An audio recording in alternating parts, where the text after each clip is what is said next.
Buenos días y feliz sábado. Es un placer poder comunicarnos con ustedes a través de estos medios. Quisiera orar antes de tener el tema de este día, de este sábado. Quisiera que todos, por favor, podamos tener una actitud de oración y que clamemos a nuestro Dios en este momento juntos como familia de fe. Así que te invito a que donde estés puedas colocarte en una posición de oración y hablemos con Dios. Oremos. Padre nuestro que estás en el cielo, gracias Señor, porque en tu misericordia nos has permitido reunirnos, aunque sea de forma virtual, un sábado más. Que pueda, Señor, ser sostén de aquellos que necesitan aliento, así como también, oh Señor, que puedas en tu misericordia atender y ayudar a través de tus hijos a aquellos que están en necesidades. Te ruego, Señor, que al estudiar tu palabra en este día, tú puedas ayudarnos, enseñarnos y puedas estar con nosotros para hacernos entender el mensaje que tienes para hoy. Te lo pido, Señor, y te lo ruego esto, en el nombre de Jesús. Amén. Muy bien, hermanos, el tema de hoy lleva como título Prestándole a Dios. Usted dirá, ¿cómo yo puedo prestarle a Dios? Bueno, el libro de Proverbios dice que el que le da al pobre, a Dios le presta. Y el día de hoy vamos a hablar exactamente de prestarle a Dios. Pero antes quisiera que por favor me acompañes a analizar algunos aspectos del Evangelio de Mateo. El Evangelio de Mateo tiene una estructura linda, bien estética, bien simétrica, y quiero darte algunos datos del Evangelio de Mateo. Un elemento del Evangelio de Mateo es que contiene 5 sermones de Jesús. El primer sermón abarca desde los capítulos 5 hasta el 7. En Mateo 10 está el segundo sermón de Jesús. Este sermón tiene la característica de ser un sermón instructivo, donde se le enseña a los discípulos los aspectos de su servicio, de la misión que ellos iban a desarrollar. El tercer sermón del Evangelio de Mateo está en el versículo 13.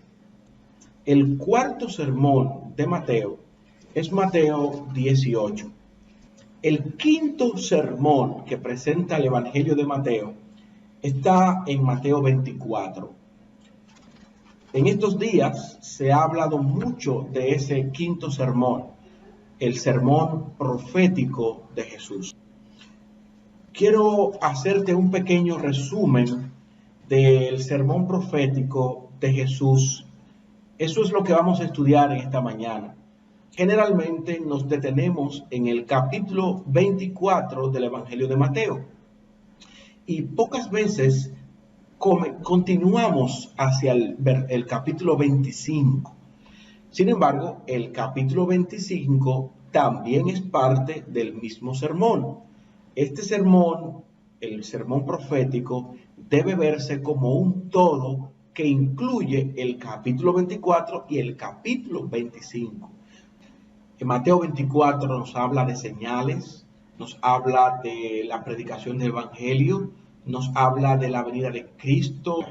Después de Jesús hablar de las señales, entonces da unas ilustraciones importantes. Las 3 ilustraciones que Jesús presenta son la ilustración de la higuera, la ilustración de lo que pasó en los días de Noé y la ilustración de los que estarán en el campo y los que estarán moliendo en un molino. La de la higuera nos indica que cuando veamos las señales tenemos que estar apercibidos porque el reino de Dios se está acercando. La segunda ilustración que Jesús presenta tiene que ver con lo que ocurría en los días de Noé. Las personas vivirán con normalidad no reparando en que pronto el Señor ha de manifestarse. La tercera ilustración que aparece en Mateo 24 es la ilustración de lo súbito, lo rápido que será la venida del Hijo de Dios. El reino de Dios vendrá, la gente no estará esperando la manifestación de Dios y sencillamente el Señor vendrá y tomará. Será algo súbito, será rápido. Ahora bien, después de Jesús hablar y presentar estas tres ilustraciones, el Señor Jesús procede a presentar cinco parábolas que complementan su sermón profético. La primera parábola es la parábola del padre de familias, en el versículo 42 de Mateo 24. La segunda parábola es la parábola del siervo prudente. La tercera parábola es la parábola de las 10 vírgenes. La cuarta, la parábola de los talentos.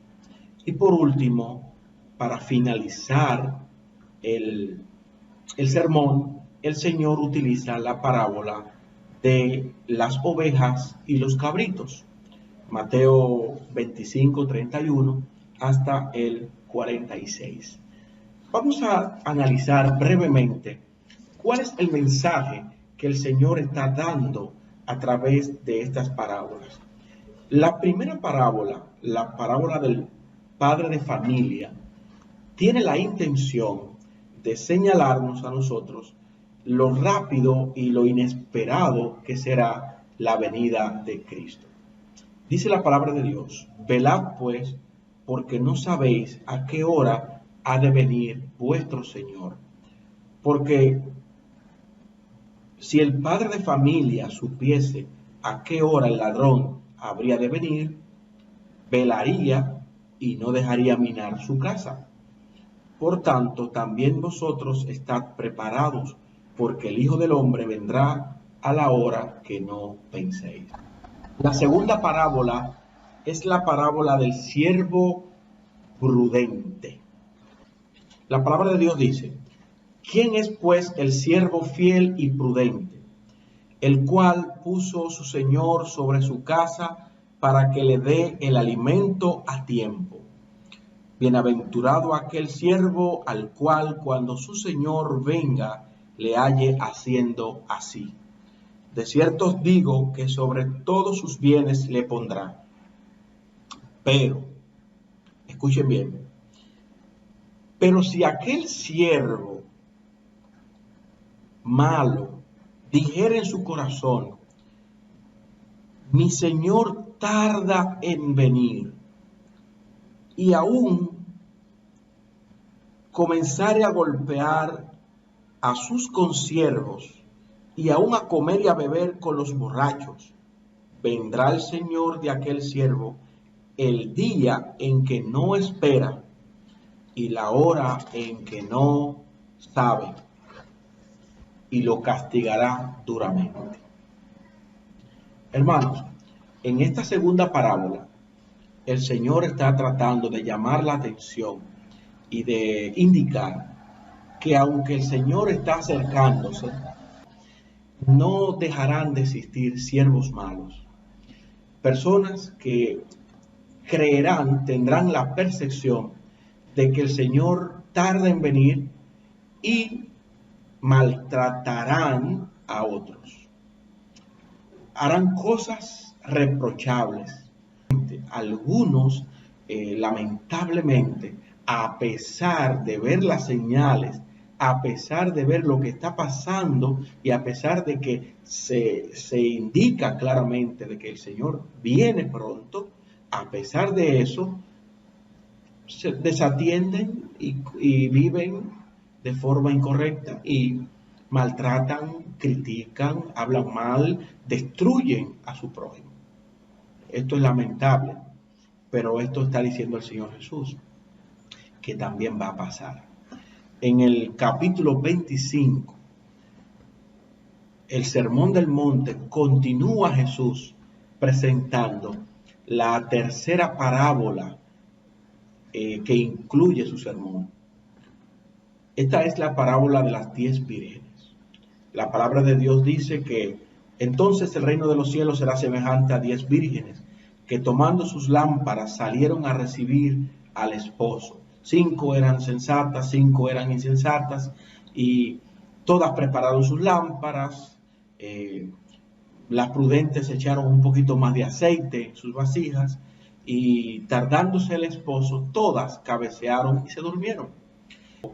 Ahora bien, lo importante de esta parábola es, la parábola de las 10 vírgenes, es que algunos tuvieron una preparación adecuada, a pesar de que en su aptitud de velar cabecearon un poco. A pesar de que cabecearon un poco, de que se durmieron un poco, cuando dijeron, ahí viene el esposo, pues estas personas se despertaron y tenían una reserva para esperar al esposo. La palabra de Dios dice que la reserva que estas vírgenes tuvieron fue que echaron aceite extra. Este aceite es un símbolo del Espíritu Santo. Ellos tuvieron una preparación adecuada y especial. Y la palabra de Dios dice que cuando el esposo llegó, las que no estaban preparadas se quedaron fuera. No pudieron entrar a la boda. Le tocaron las puertas, ábrenos, ábrenos. Pero el esposo no abrió la puerta. Mientras que las prudentes entraron, las imprudentes se quedaron fuera de la gracia de Dios, se quedaron perdidas. Y la gran pregunta de esta parábola es, ¿cómo yo me puedo preparar para no quedarme fuera de la gracia de Dios? Obviamente, la parábola de las 10 vírgenes nos asusta un poco, porque nos indica que si no nos preparamos correctamente, podemos quedar fuera del reino. Sin embargo, la parábola en sí no responde la pregunta completamente de cómo prepararnos para recibir al esposo cuando él venga. Las dos parábolas siguientes, que son las parábolas de los talentos y la parábola de las ovejas y los cabritos, sí responden ampliamente la pregunta o la duda que queda en la parábola de las 10 vírgenes. Lo que la parábola de las 10 vírgenes dice es, hay que tener el Espíritu Santo, pero que es el aceite extra. Pero, ¿y qué otra cosa? Las otras dos parábolas te responden, ¿qué otra cosa? Vamos a leer la parábola de los talentos. Mateo 25, versículo 14. Dice la palabra de Dios. Porque el reino de los cielos es como un hombre que yéndose lejos, llamó a sus siervos y les entregó sus bienes. A uno dio 5 talentos, y a otro 2, y a otro 1, a cada uno conforme a su capacidad. Y luego se fue lejos, y el que había recibido 5 talentos fue, negoció y recibió otros 5 talentos de vuelta. Asimismo, el que había recibido 2, ganó también otros 2. Pero el que había recibido 1, fue y cavó en tierra, escondió el dinero, y después de mucho tiempo vino el señor de aquellos siervos y arregló cuentas con ellos. Y llegando el que había recibido 5 talentos, trajo otros 5 talentos, diciendo, Señor, 5 talentos me entregaste, aquí tienes, he ganado otros 5 talentos sobre ellos. El Señor le dijo, bien buen siervo y fiel, sobre poco has sido fiel, sobre mucho te pondré, entra en el gozo de tu Señor. Versículo 22.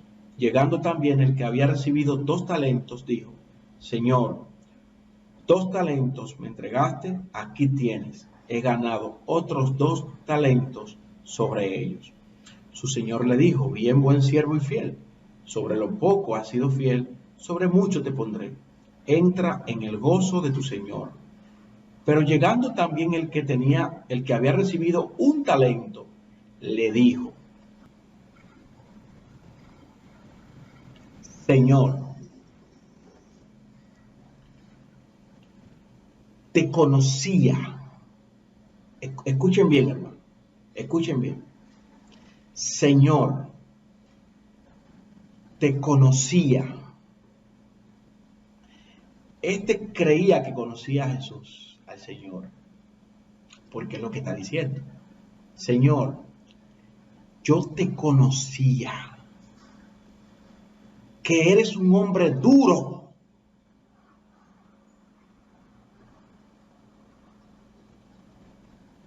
que ciegas donde no sembraste y recoges donde no esparciste, por lo cual tuve miedo de ti y sembré el talento, lo escondí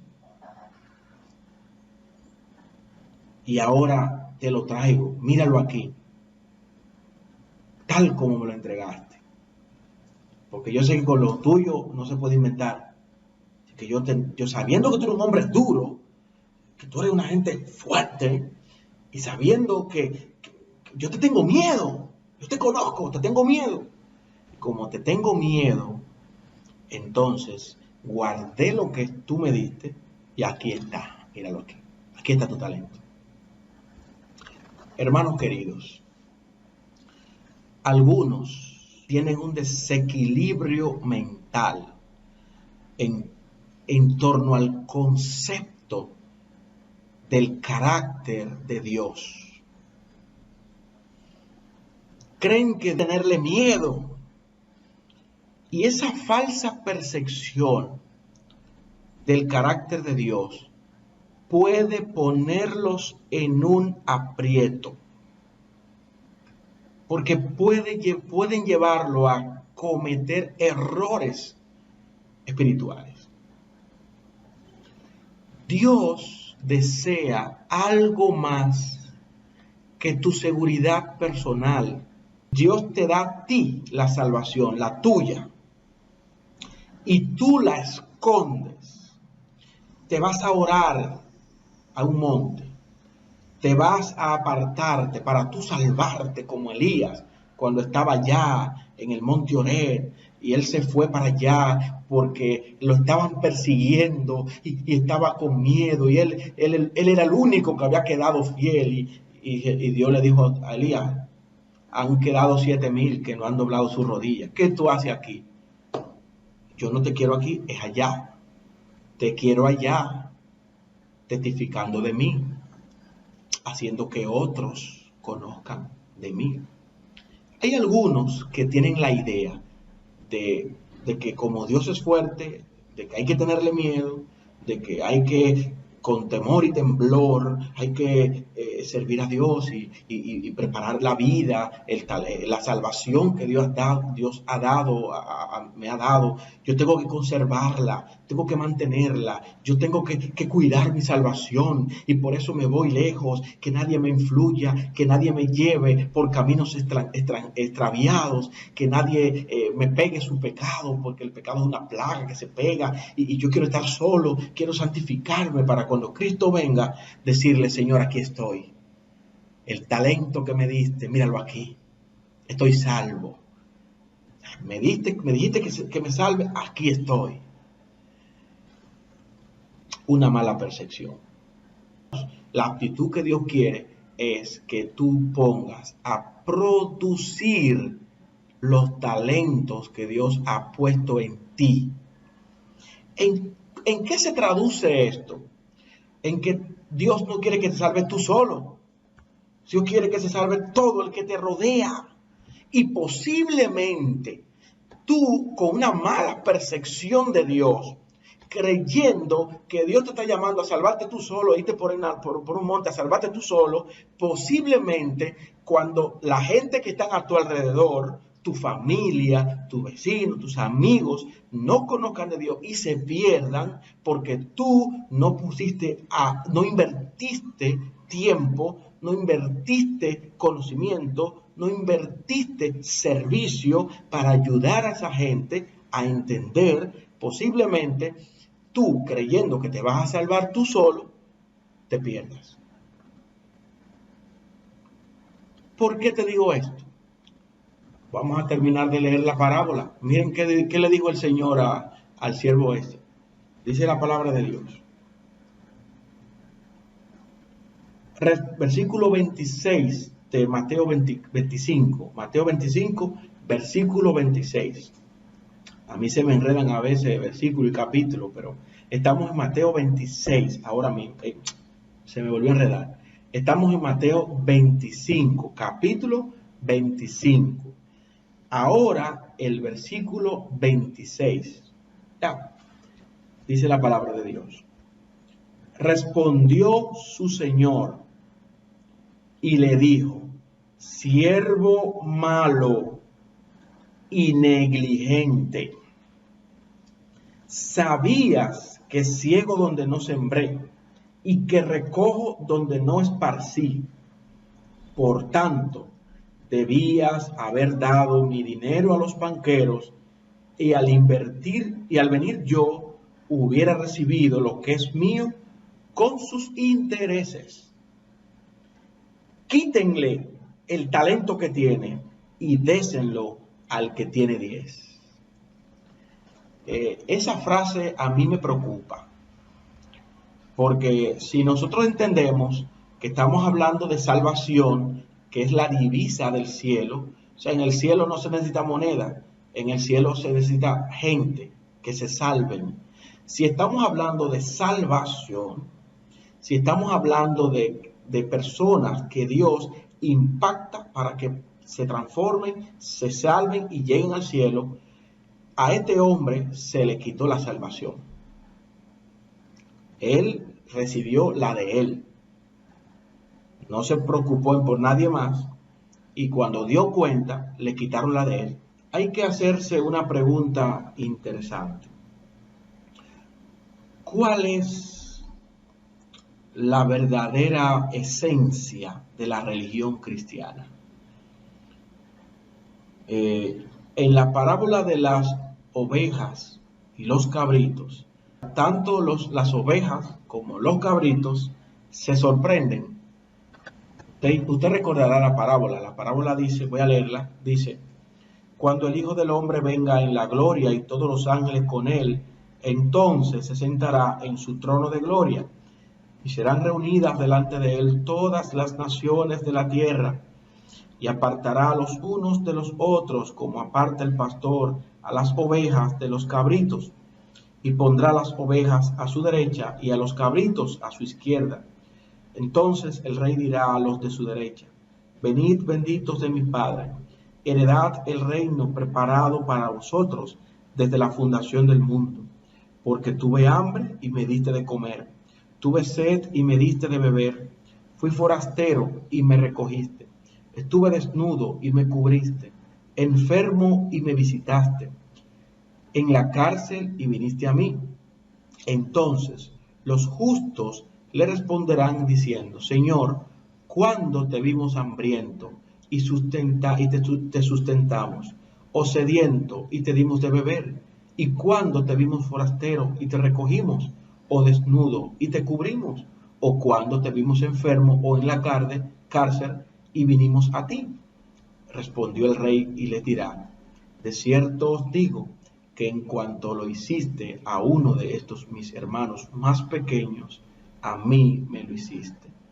Entonces dirá también a los de la izquierda: apartaos de mí, malditos, al fuego eterno, preparado para el diablo y sus ángeles, porque tuve hambre y no me diste de comer, tuve sed y no me diste de beber, fui forastero y no me recogiste, estuve desnudo y no me cubriste, enfermo estuve y en la cárcel y no me visitaste.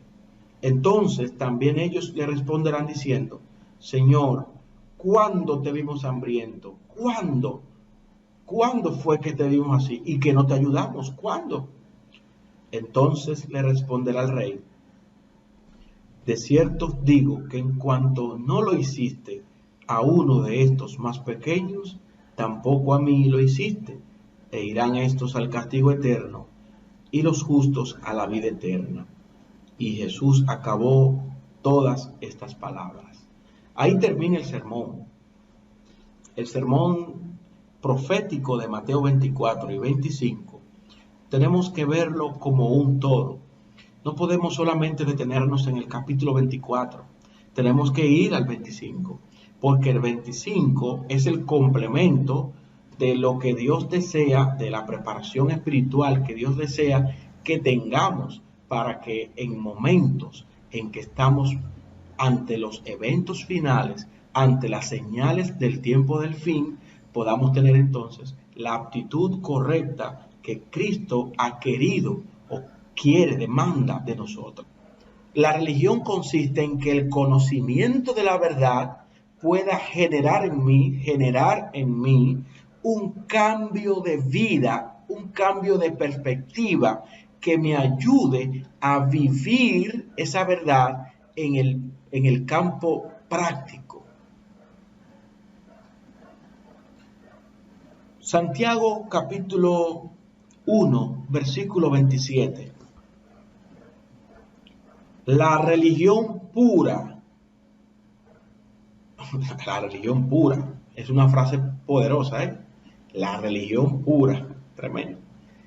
Y sin mácula delante de Dios, el Padre, es esta: visitar a los huérfanos, a las viudas, en sus tribulaciones, sus necesidades, y guardarse sin mancha del mundo.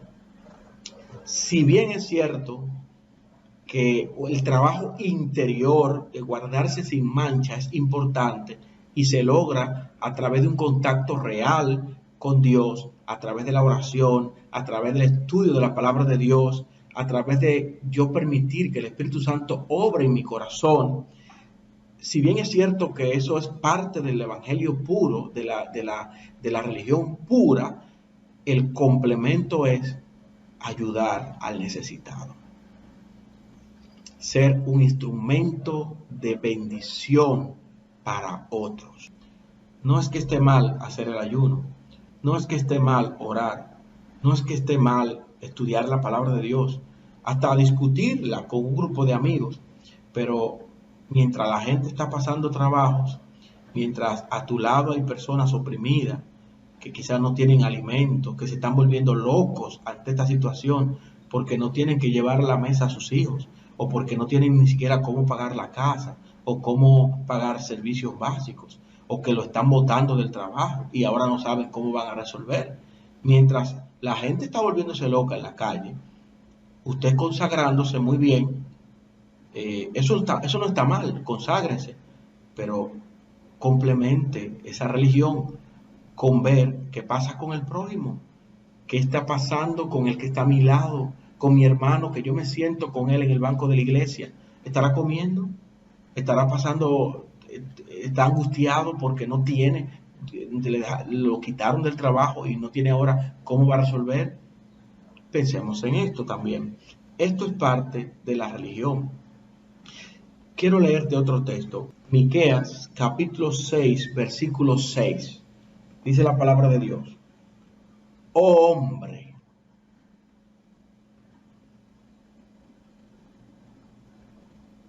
Él te ha declarado lo que es bueno, y qué pide Jehová de ti.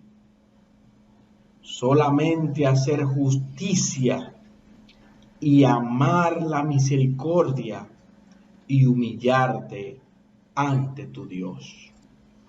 Nosotros vemos que Jesús en varias ocasiones tomó este mismo versículo y lo aplicó a los fariseos de su tiempo y les dijo este mismo mensaje: Por ejemplo, en Mateo 9, versículo 13, id pues y aprended lo que significa misericordia quiero y no sacrificio, porque no he venido a llamar a justos, sino a pecadores al arrepentimiento. Aquí está citando a Miqueas. El Señor está comparando la aptitud de algunos que querían ser muy religiosos, pero se olvidaban de la misericordia que había que tener con los demás.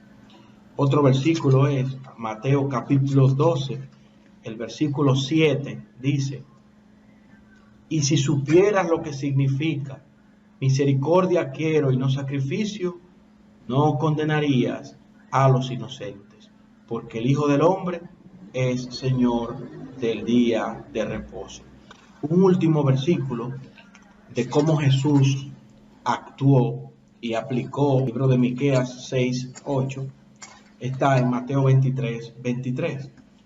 Jesús está hablando con los fariseos y escribas y les dice: ay de vosotros, escribas y fariseos, hipócritas, porque diezman la menta, el eneldo y el comino, y dejan lo más importante de la ley, la justicia, la misericordia y la fe.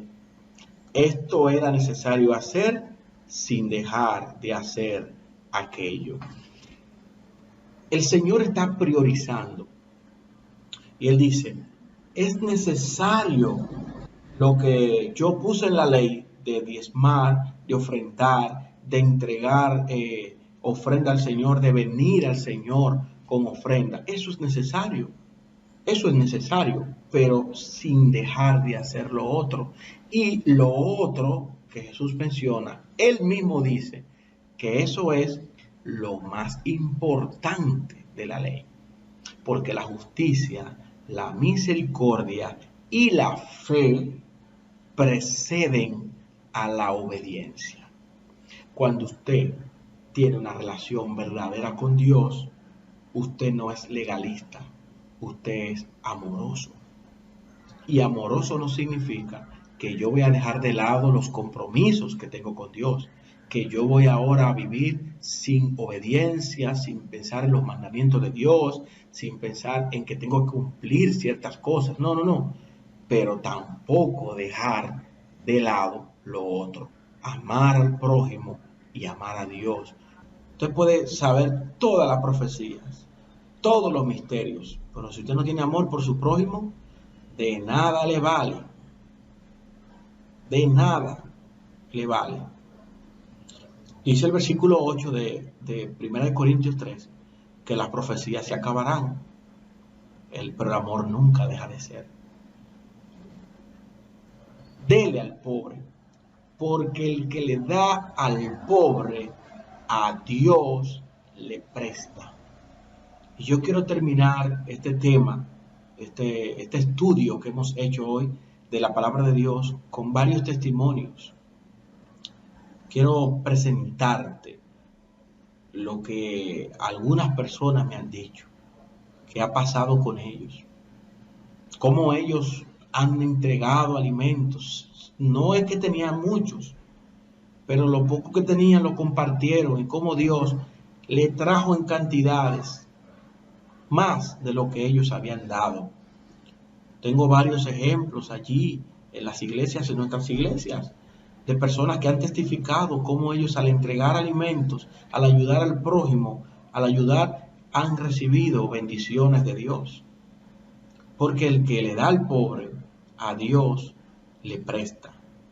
Yo te invito a que aprovechemos esta oportunidad donde estamos viendo muchas necesidades en nuestras comunidades para que podamos ayudar.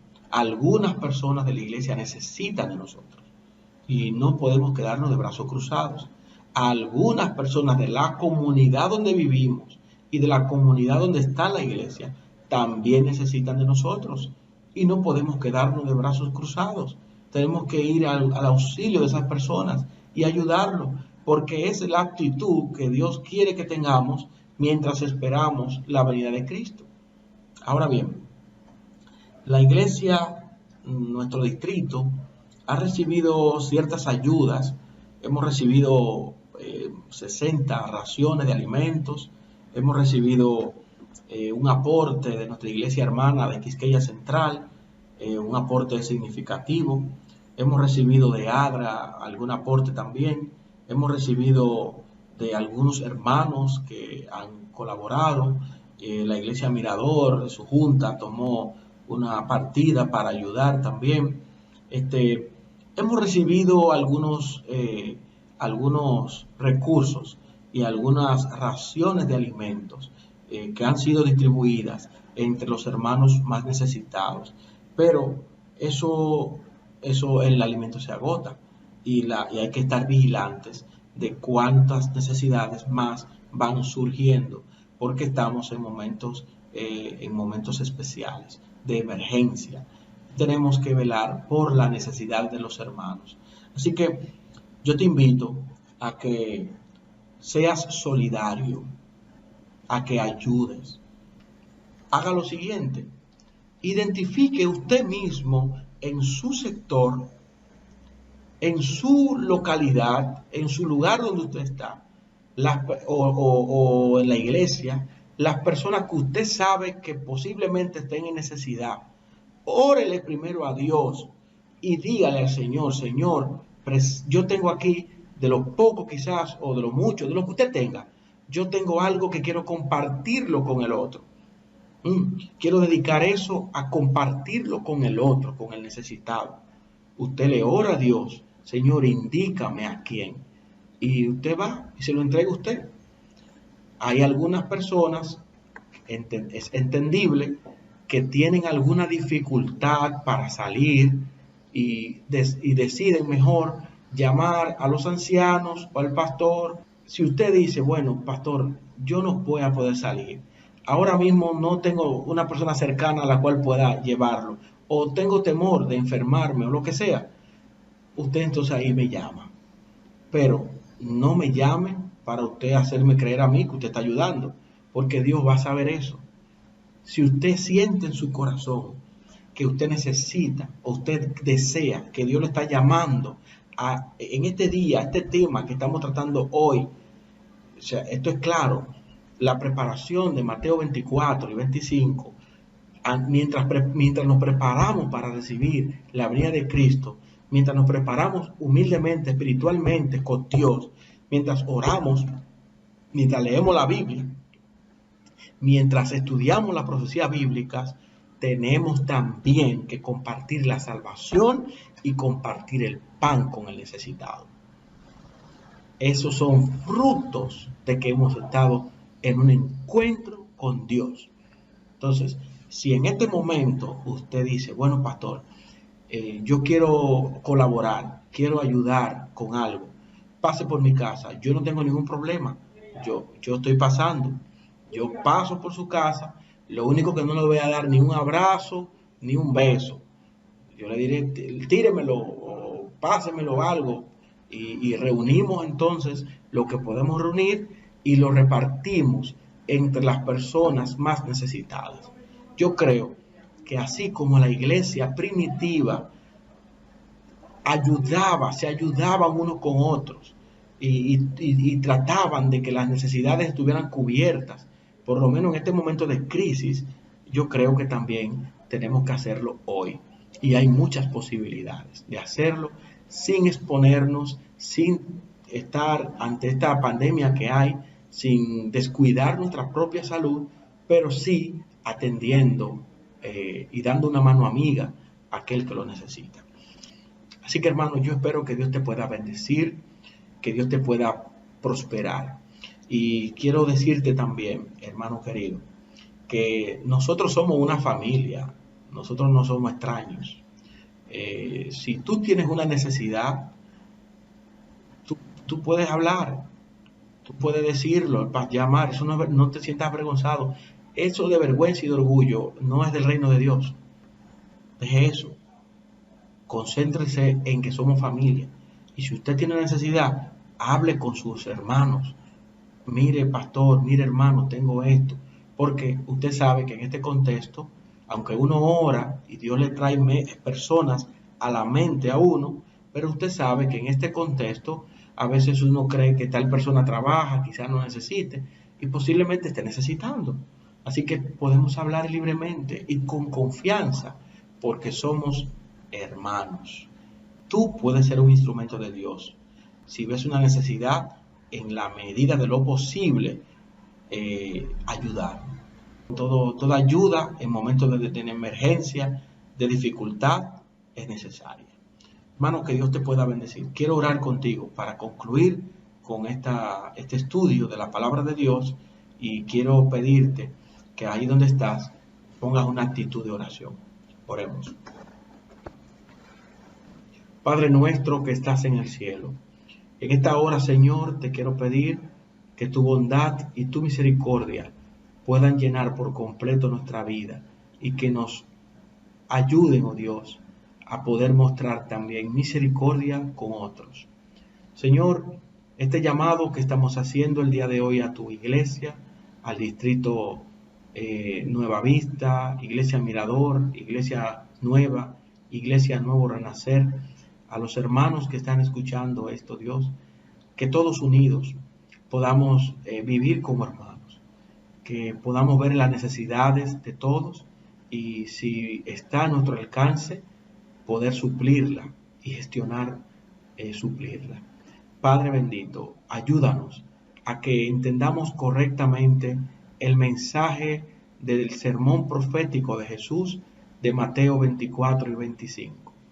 Que mientras nos preparamos espiritualmente para recibirte en gloria, podamos también mostrar en esta tierra todas las características de una persona que ha renacido verdaderamente para Dios.